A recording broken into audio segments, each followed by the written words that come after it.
What's up, mother shuckers? Here I am coming at you from Kansas, the corn capital of the world, and it's been a while since the last video I had, so sit back and relax, because I'm about to talk about the best games of this generation, the 8th generation of gaming, meaning the PlayStation 4, Xbox, whatever, and whatever the fuck Nintendo's doing these days. Alright, so let me get started. Now, without further ado, these are the top 10 best PlayStation 4 exclusives of the generation. Now, I know at least one of these on this list since then has been ported to PC, but I don't care because whenever they came out for at least a year, they were a PlayStation exclusive. Also, have it be known that I have platinumed every single one of these on this list, including the honorable mentions, which means I have at least 100%, if not more. So, my opinion is not only valid, but is an undeniable truth. So sit back, relax, and enjoy the show. First off, at our number 10 spot is Until Dawn. Until Dawn is not so much a game as it is a playable horror film, which normally isn't my shtick. But the thing is, this one is actually pretty good. The characters are likable and funny, and it's a challenge trying to reach the end without getting any of them killed. Or hey, if you're feeling particularly psychopathic, maybe try to get them all killed. The game has a unique level of replayability, and you're the director of this horror movie, and the outcome is up to you, the player. Next up on our list is Days Gone.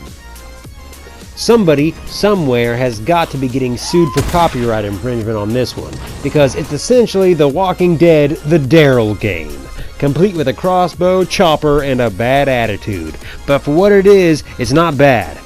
Blowing up zombies and doing biker burnouts to barely get away from swarming hordes of them is always a thrill, and I personally consider this game a spiritual successor to The Last of Us, because we all know how that sequel turned out, don't we? Next up on this list, Infamous Second Son. Sucker Punch's first game on this list, Infamous Second Son may be a step away from the first two Infamous games, but while the days of Cole McGrath and power surfing are over, the days of blasting up chimneys in a puff of smoke or soaring on digital waves between satellites are in, and going toe-to-toe with a government organization hell-bent on destroying you and your kind. Sound familiar? Infamous has indeed changed, but it still fares as one of the most explosive power trips of this generation. Now we have Horizon Zero Dawn.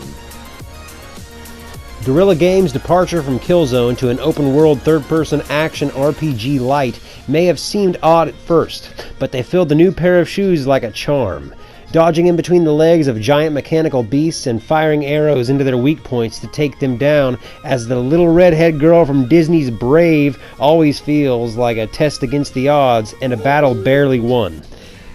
It's a tense and exciting experience.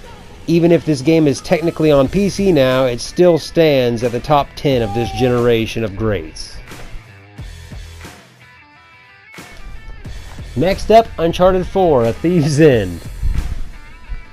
Let's get a slow clap for Naughty Dog's last great game. No, not the sequel to this, Jim. No. Uncharted 4 wraps up the Uncharted franchise in a tear-jerking conclusion that stands as a love letter for the whole series. The globe-spanning adventures finally come to an end.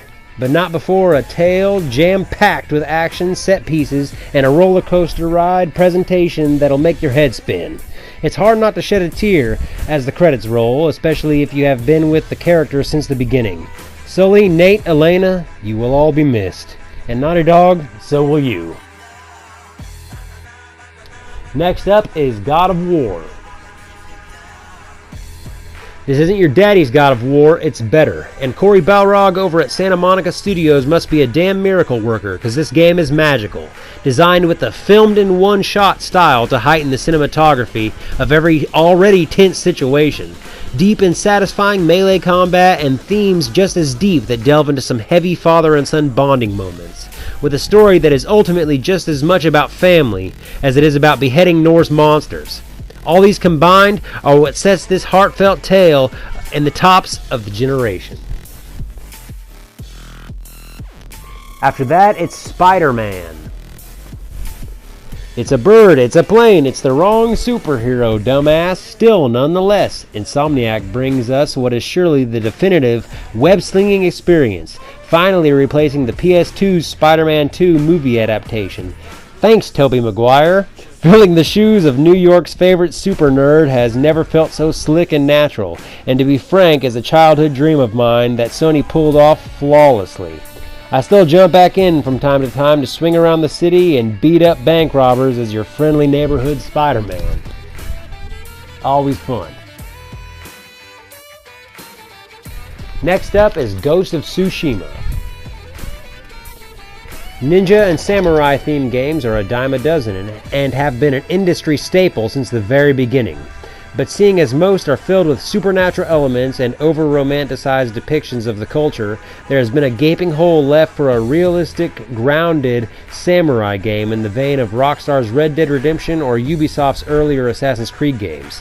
Ghost of Tsushima fills that samurai-shaped hole. Sucker Punch Studios' stealth action epic features no demons or Oni to speak of, and is meant to be a historic retelling of the Mongol invasion of the Japanese island of Tsushima, and is a breath of fresh air to the genre as a whole. Next up, Shadow of the Colossus. Built over the source code of the original 2005 game by Team Ico, this full remake made in 2018 by Sony's flagship remake studio, Bluepoint, goes to show that old isn't always outdated. The game itself is simple to control and understand. Travel to a forbidden land, bring a girl back from the dead, and slay 16 giant colossi to do it. But in all its dreary, melancholy simplicity, I discovered something that lacks in a lot of newer games these days. Beauty.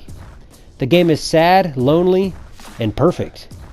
And it is a shining reminder that things don't always need to be complicated, have hundreds of skill trees, playstyles, or quest lines to be beautiful.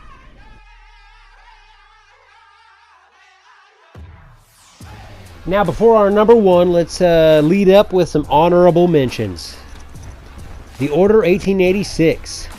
Featuring a high-tech Victorian group of werewolf hunters in 1886 London that would probably have been better off as a movie. Gravity Rush 2. Hey man, can you make me a weird French-Japanese anime cartoon Infamous game in a city in the sky? Say no more, fam. Ratchet & Clank 2016. It's like a game made in 2002, but less of it with better graphics and worse writing. And our number one game of the generation, Bloodborne.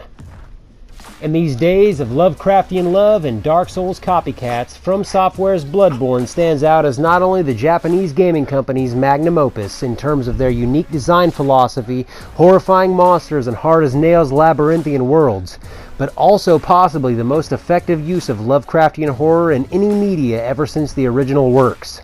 The dark gothic Victorian theme that goes full crazy train about halfway through, combined with the pillars that made the Souls series great, results in quite literally the greatest cosmic horror game of all time. And I don't see anything dethroning that anytime soon. Thank you all for watching my top 10 games of the PS4 generation. If I ever buy a PS5, I guess I'll see you all then.